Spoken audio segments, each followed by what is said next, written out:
Mayong adlaw mga kabukid. Mao na siya ang tuko mga kabukid. Ako na siyang amigo.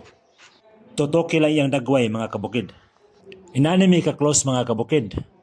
Pwede rin ako siya hawid-hawiran. Dako kay siya og mata mga kabukid. Ang iyang color gray. Dayon na spotted orange. Smiling kay siya mga kabukid. Mao nay dagway sulod sa iyang baaba mga kabukid. Dili siya langasan mga kabukid. Pero kung imong hilabtan, paakon kaya diretso mga kabukid. Dako kaya ni siya baaba mga kabukid tungod kay ang ngalan niya ni Tukay Giko. Ang iyang scientific name ani mga kabukid, Giko. Native ni siya sa Southeast Asia mga kabukid. Mutaas ni siya 12 ka pulgada hantod 16 ka pulgada mga kabukid. Ang iyang mga kinaon ani mga kabukid, mga insekto, mga gagmay nga mga taloto, mga lizards, ug mukhaan po ni siya og ilaga mga kabukid. Tabang ni siya Tukay mga kabukid tungod sa tingog.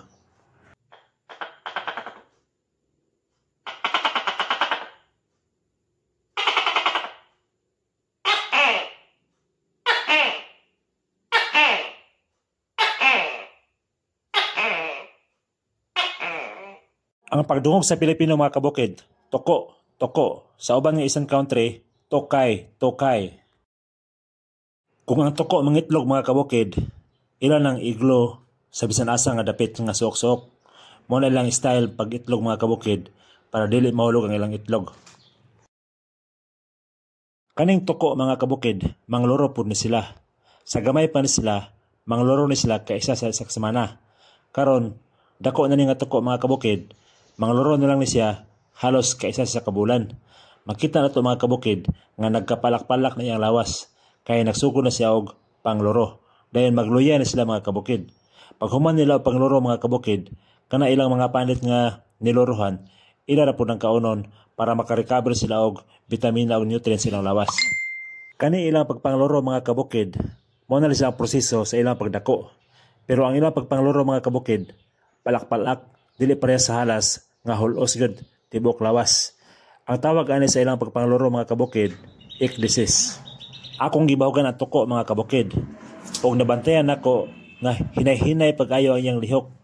Maabot sa 1 ka minuto kapin hantod pataas aya niya maabot ang target.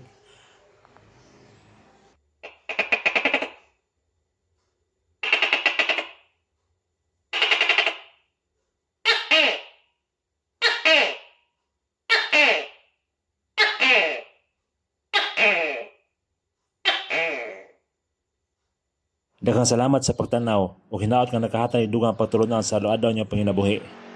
Bye-bye.